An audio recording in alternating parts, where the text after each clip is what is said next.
What is up? Thank you for coming to my channel, Prison POV. You're not going to believe what happened. I was watching a YouTube video, and this guy was just excessively drinking water. And I was like, is this what the people are talking about? It was too much. But what he was doing, he would, right in the middle of the story, he would drink water. He'd be like, yeah, I was running down the street. I was running down the street. I thought what I would do is after I told my story, like, yeah, that's what happened. Anyway, blah, blah, blah, blah. So anyway, I thought I would do it like in between breaks. Maybe not. There is no excuse for right in the middle of a story drinking some water. So I have no water with me today. I'm not bringing it. I'm not going to stop to drink water. Might stop to do this, though. So, this is the most unprepared I have ever been on a video. And talk about video, man, it's been 5 days. I need my ass kicked for that one. 5 whole days. Way out of line. I'm going to tell you why. So I have no notes, though. I'm just going to run with it. And I still think you guys are going to enjoy it. And you know what? Sometimes it's a lot better like this anyway. So, here's what happened. I got sick. A couple people in the comment sections like, sissy, whatever. Hey, call it what you want, bro. I can't help it if I start throwing up and running a fever. What do you want me to do? Matter of fact, Thursday when I was coming from school, I had to pull over and throw up. And I didn't get better, and I started having fatigue, headaches, nausea, and my knees were killing me. All the COVID symptoms. So I went and got a COVID test, really for other people, because here I am in school. There's a lot of us packed in a little room. I'm not going to go there and get everybody sick, dude. I'm way more courteous than that. Way more considerate, I should say. Courteous? Would that work there? No. Considerate. So I went ahead and got the COVID test. When I took it, I said, when am I going to get the results? I thought they would come that day. She goes, 5 days. I go, what? I got to go to school. I need them today. And she goes, no, after you take a test, you have to quarantine. I was like, oh, shit, I didn't know that. So guess what? I had to miss my whole second week of school. But I told them, talked to them, told them I took this COVID test. It's not really too big of a deal because we have all the homework assigned to us. When you go to school, you just talk about the homework anyway. But I did miss some hands-on conduit bending. Not a big deal. My homeboy Billy is a top-notch electrician. I'll have him bring over some conduit and a conduit bending tool, and we'll get busy. Not worried about that. But it just sucks. Now I'm a little bit behind on homework. Yes, I am. So I got to catch up. I got to do the damn thing. Also, my poor dog, Lily. Let me say this. Another reason why I took the COVID test, I always wear a mask everywhere I go, but I never wash my hands. Never. I hate washing my hands. I mean, I'm not gross. If I take a dump or something, of course I'm going to wash my hands after the restroom. But I hate just washing my hands. I hate the feeling of my hands being wet. I just don't like it. So I'll go to the store with my mask on. Yes, come home. Don't wash my hands. Never wash them. And so I guess that's a big deal. You got to wash your hands. You know, nothing I don't like? Putting on lotion. You're never going to see me. It's cracking me up in prison, man. Dudes got to shower and be standing there in the corner long. And you're next in the shower. You want to take your shower, especially in pre-trial. They're like hogging it up. They're out of the shower, but standing in the shower area, preventing you from getting in. Taking their time, like, it's like, dude, do it moving. Do that shit somewhere else. But no lotions on mine. So I have to wash my hands, though. Lily, my poor dog Lily, she's been having a bad cough. I took her to the vet last week. I had like $300 all I had, so I could not pay for an x-ray. But it still cost me $300 to get her seen, and they gave her some medicine. I said, I'll come back next week for $200 for the x-ray. So I came back and got her x-rayed, and we looked at it, and yeah, I mean, they said she either has what's the word I'm looking for? A mass or something in there, or hopefully it's just real bad pneumonia, they said. They actually wanted me to go do a CAT scan for $2,000 down south. I'm like, look, my car won't even make it down south, and I don't have $2,000 to spend on my dog. As it is, it already cost me $600, which I don't mind. I love my dog. I'll spend whatever I have on her, but I don't have the $2,000. And if I did, I couldn't give it to her for a CAT scan. She would understand that. So she goes, look, I'm thinking what we're seeing is a real bad pneumonia. And she gave me some medicines, 4 different kinds of antibiotics I have her on, and a cough suppressant. And she just hates taking it, man. And they gave me a big old pill, and I'm like, she won't take the pill, and it's stressing me out because it's one of the antibiotics. I tried to put it in food, hide it, she wouldn't take it, so I thought, oh, here's what I'm going to do. I crushed it up, put it in a spoon, got it wet, and drew it up in a dropper and gave it to her. But the one thing I hate, it seems she hasn't been eating now, because I think the medicine's messing her up. So everyone keep Lily in your prayers, man. It's my girl. I found her, check this out, trip on this. Someone actually took that beautiful mini Doberman Pinscher, hand cut her ears, tried to crop her ears by hand. You could tell because it's all crooked and jagged. What it did, it tormented her. It tripped her out. So they took her and threw her in a field right over here by Circle K. So I go to Circle K one day, I see a black thing. It's in the morning, it's foggy, cold outside crawling, and I get out and it's leading this little dog, a little 1-year-old mini Doberman Pinscher with bloody ears. Scared. So I brought her home, took her to my house, put her into a laundry basket in my closet. She stayed there for a month. would not get out. If she did get out, she'd get food and water only when I was not around. When I was there, she'd hide like she was scared of me. So I was real nice to her, babied her. She crawled for a month on her belly. It took her a long time for she even start walking. Matter of fact, she bit me 5 or 6 times. If I moved too fast, she doesn't like movement. Like, you know, I have dogs, and if someone comes to knock on my door, if I see them, they knock, my dog will start barking. So I'll try to make it to the door before they knock, so my dogs won't start barking. And I'll run to the door. Lily likes to post up on the couch right there, and I'll run past her, and she'll bite me on the ass like 5 or 6 times. And I look at her, I'm like, Lily, and she looks at me like, well, don't be running, fool. So yeah, I love my girl, man. I'm hoping it's this real bad case of pneumonia. It's going to work out for her. So we're talking about riots today. Nothing prepared, nothing planned. I think it'll be alright. Let me say this. It was crazy. Now, riots are very, very common in California because there's no one-on-ones. There's no one-on-ones at all. White dude or wood has a problem with the black dude, and they end up fighting, throwing blows, or even if there's yelling and arguing, people are going to group, it's going to turn into something. There are no one-on-ones. Actually, I take that back. I have heard of one-on-ones between woods and black a couple times, but when it comes to the Southsiders or Daniels, no, there's not going to be no one-on-one. Even when the whites and blacks have a one-on-one, they say it's going to be a one-on-one. It always ends up being to something later. Usually, for the most part. Riots, man, very, very common. One time I'm in county jail. I'm at barrack 6, it's up on the hill. They got 21 barracks in a circle, the yard's right here. I'm at barrack 6. Down in barracks 9, come in my yard, I got a perfect view, bird's eye view. No, bird's eye view would be up in the air, I wasn't up in the air. Had a little view of barracks 9, and you can hear all this noise. The blacks and Southsiders are going at it. And it always ends up spilling into the little mini yard. There's a big yard, and every barracks has a little mini yard with a chain link fence around it. It always ends up spilling into the mini yards. There's 2 doors that are swiveled. They just swing open, boom, people coming in, they're fighting. And I seen this one black dude, and he was fighting like 3 Southsiders. I was fighting, and there's another black dude behind him that was like trying to stay out of the way. What helps I stay out of the way? That black dude stopped, turned around, boom, hit that black dude, knocked him out, and then got back busy fighting with Southsiders. I was like, man, I couldn't do nothing but respect that. And that's how you feel about someone who does not have their back in a riot. And they want to be like, stay out of the way. They're a target, dude. That's what I was saying in my last video. When there's a riot, directly when the smoke settles, people start saying, okay, who didn't participate? You do not want to be that guy. Nothing will make you look lamer and weaker than that guy who does not participate in a riot. Like I was saying, with a trip, I was at CMC West. There was that dude, Trigger. He was Southside of Santa Barbara. He's all trashed now, though. He ended up doing some, his homies don't even recognize him. He ended up doing a term that was just all bad. He's shit. Anyway, at the time, he had like a good name. And in that dorm, he was like one of the top Southsiders. His name was Trigger. I say he was all badass and shit. The riot happened in the TV room over the Super Bowl. No, it broke out there. It happened in the dorm. I told you, there's a video on it. Riot, CMC West. Hot Rod got in with that dude named Fonz. But since we're fighting right here, and the Super Bowl was happening, there's a lot of people over here, then they start kicking off right there. Cops came in, put everyone down. Trigger gets up, flat his hat on still. He even started making a joke about it. Oh, I got my hat on and shit. But he was so close to the melee that they ended up handcuffing him, taking him to the hole, just based on where he was at. He was so close to the fighting, but yet he didn't fight because his fucking hat was on. Everyone was clowning him and shit. I never did like that fool. Him and I ended up having a big issue. I'm going to stop right in the middle of the story, hit this. Him and I had a big old issue. It was my fault. The issue wasn't my fault, but I caught lacking because the one solid homeboy I had with me, Hot Rod, him and I had got into it. So he was not there to have my back. I started kicking these 2 dudes from LA, and they kind of left me hanging, so to speak. What happened was, here's why Hot Rod and I were not getting along.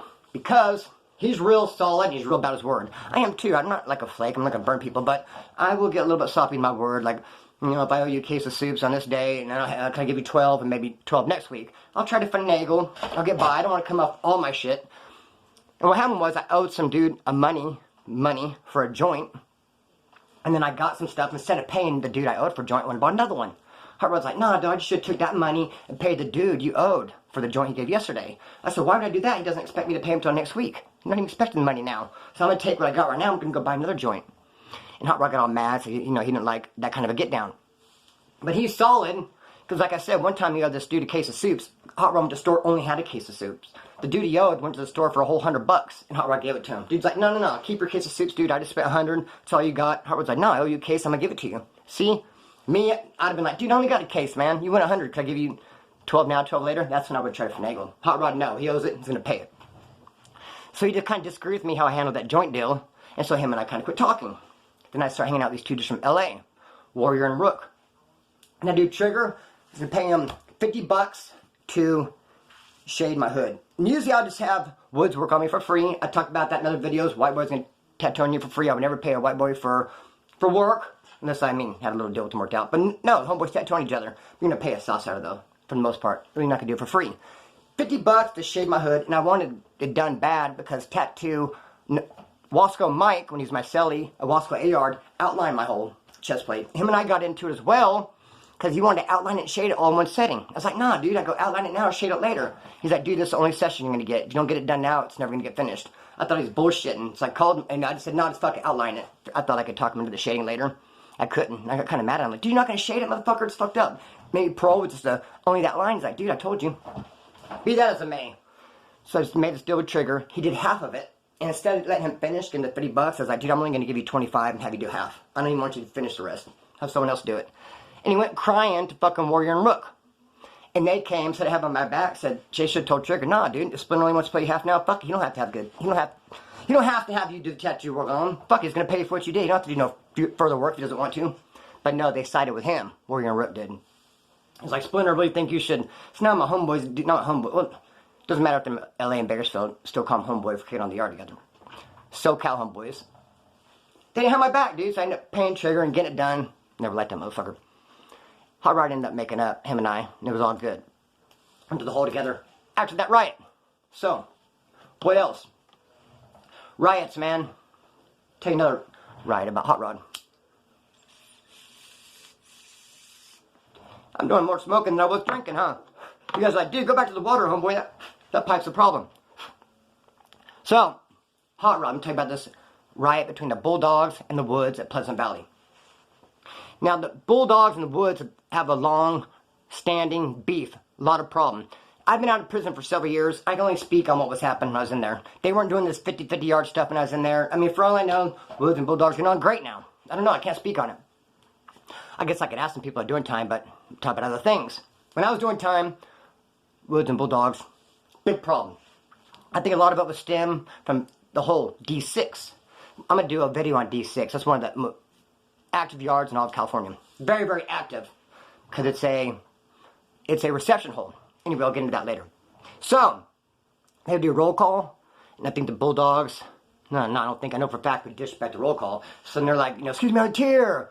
Splinter, yes sir.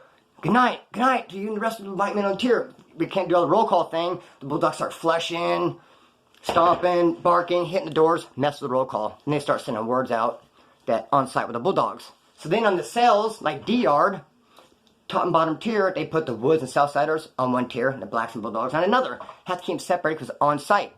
Even then, they would come to your door, and we would do it to them. I spoke on it before. Put towels in the door like this and try to yank it open. Someone put something on one time someone gave me a book. It was sitting in front of my door. We're on the bottom tier, building 4, D4. The Bulldogs had day room. He came over to grab my book. So, hey, cool. Thanks for the book, man. Walked away. It's like, what could I do? They try to get in. Me and Turtle like, bring it in. But they can't get the door open. Be that as it may. Stole my book. They'd always come by and take shit. Anyway, who gives a fuck? Fuck that book. I wish they would have got the door open. We got busy. Be that as it may. So, then in the dorms, they have only a couple of dorms, C3 and C4, where they have Bulldogs. It's supposed to be, if you go in there in the woods, you're supposed to take off. A lot of people don't. A lot of people stay in program, ends up catching up with them later. So all these problems between Bulldogs and Woods at Wasco Reception. Then you get to a place like Pleasant Valley. It's a main line. And they're not going to be separating you guys like DR would. Talk much. Well, I guess they would in level 3, but you're going to go into the dorms. And they don't separate. They put you in there. Now you're going to have the Bulldogs, Woods together. Sometimes they program, try to work it out. Sometimes they don't. On this particular occasion, the Woods and the Bulldogs, we're trying to work it out. We're trying to program together. Share the day room. And then I guess what happened was, the Bulldogs were programmed too much with the Blacks, in the Woods' opinion. They would bring them, say like a Woods in this bunk, and next to him was a Bulldog. He'd have Blacks in his bed area. And, the Woods and the Blacks not really programmed together. There's mutual respect, but we're not going to share day rooms. We're not going to share anything like that. And we don't want our neighbors doing it either. And the Bulldogs would bring Blacks in the day rooms, so just causing big problems. I guess the Woods, so fuck it, they're going to rush the Bulldogs, and it'd be like on 20 on 20. Even fight. But what happened? The Blacks got involved, and there's like 100 of them. They're deep. So then when the Woods saw that, they were fighting the Bulldogs, and the Blacks got involved. And man, it was all bad for them. I heard about this from a couple different people. I'll tell you about the other dude who told me about this story. So the Blacks got involved after the Woods rushed the Bulldogs. Blacks rushed the woods. There's 100 of them, 20, 25 woods. They had all grouped together back in a corner. And they had those triple racks, those bunks. And they start dragging them. They made like a wall with these bunks. And the cops up in the catwalks, cops weren't doing shit. They weren't breaking up, weren't doing nothing. Fuck it, we don't need them to break this shit up. We'll just ride with this shit. So they had to bring all these bunks over, and the blacks are crawling over and crawling under. You just attack the fucking woods, man. And not only were they fighting to get hit in there and fighting, they're literally getting squished from somebody coming in. It was an all bad situation. Another homie told me about this homeboy Flea from up north. I met him when I was doing time at Kern Valley in the dorms. It's another dude, man, 18-year-old kid, didn't realize he got himself into. Caught a 10-year term, didn't even realize it can go down like that. And to go rob some weed connect, had a gun with him. When he was leaving, he fired the gun. California's got that 10-20 life law when firearms are concerned. If you shoot a firearm commissioner of felony, it's just 10 years, period. Since he was robbing somebody, shot that gun, even though it was at the ground, robbing that weed connect, got 10 years. 8-year-old kid with 10 years, he's like, what the fuck? Had to take it straight on the chin. But he was at Pleasant Valley with hot robbing that right one down. They told me he was off the hook, man. I mean, keep 100% real, fucking blacks got that ass. And I go, no problem saying that. You give respect is due. But they were highly outnumbered, too. Fuck it. What else? I remember when I first started doing time. When I first started doing time, I was married. Me and my wife would fight a lot. Whenever we'd fight and I would take the car, she'd call the cops and say, he said he's going to kill me. Terrorist threats. Now, they changed it. Back then, you could just call the cops and say, hey, he threatened to kill me, and they would come arrest that person. I mean, that's bullshit. It's a word against word, and like, what the fuck? No evidence or nothing for a crime like that. Now, usually you have to be like, look, he threatened to kill me. He said he's going to do it tomorrow. He said he was going to stab me. He had to have a lot more than, he said he was going to kill me. So my wife would say that. He'd come snatch me up, because usually she wanted the car. Like I said, I would take the car and go run around with my homeboys. And I would go to jail every time. They gave me 5 months, since it's a violent, you have to do 90 days on it. So I did 90 days, 90 days, 90 days. 3 times, back to back. I mean, I would get right out, and she'd say, threaten to kill me. Then the 4th one ended up making a felony. They did me hella dirty. Here in Kern County, they will fucking do dirty, man. Not gonna get away with shit. And so those 90 days, that first one, then the next 90 days I did, we were constantly at it with the Southsiders. Constantly. Every single day was like another riot, another problem. Way outnumbered. There's this dude, he had brown magic tattooed right here. I'll never forget him. And he was like the catalyst. Seemed like he was just always starting. They'd have some problem with some white dude. Next you know, there'd be grouping. We'd all be out there and it'd end up a big old fucking riot. Every single day. And I was at Barracks 8 up at the top of the hill by the tree. And that's where everyone would usually meet and group up. And that's where the riots would happen. I remember thinking, fuck, every damn day these fucking Southsiders have a problem over some shit. And I remember one time we were going to get into a big old riot with the Paisas. Because the Paisas bit one of the homeboys on the face. We got word like, hey, we're going to kick it off the Paisas because they bit homeboy. And like, what? Then you see homeboy come walking by. The cops saw him. They're taking a medical and a big old chunk out of the stage. Like, what the fuck? Like, dude did him like that? No, hell no, kicking this shit off. We're not going to let that slide. So we go out there, hit the yard. Wood's going to group and rush the Paisas. And Southsiders are there. Having their back. We're like, the fuck, where'd you guys come from? It's between us and them, man. What are you guys here for? But they're usually going to come along with the Paisas. 9 times out of 10. So a lot of times I'll say this too, that I would rather, okay, the level 3s and 4s are much more dangerous than level 1s or 2s. We all know that. The no hands policy, there's a lot more knives, stabbings, deaths. They really kick up some serious dust. I've never been to level 4. That's where they kick up the serious dust. Level 3s as well, been to plenty of level 3s. Just a lot more serious. But I would rather get into a riot in a level 3 or 4 than I would a level 1 or 2. Because if you're in a riot and you're way outnumbered and there's knives in play and shit, and level 3 or 4 is not going to last that long. Where level 1 or 2, you better hope you have enough homeboys with you, because if you're too outnumbered, you're just going to get straight mollywopped. There's going to be no one there to break it up. So it's going to go on forever. At those CCS I'm referring to, those low-level CCS, I'm going to talk about a riot Woods and Southsiders got into. Even on the level 1s in those dorms, to kick it off, take a long time for the cops to break it up. You're going to get there and get stabbed up for anything that has to happen for the cops come in and break it up, or you can do some serious stabbing for the cops get there. Where level 3 or 4 is going to get broken up right away.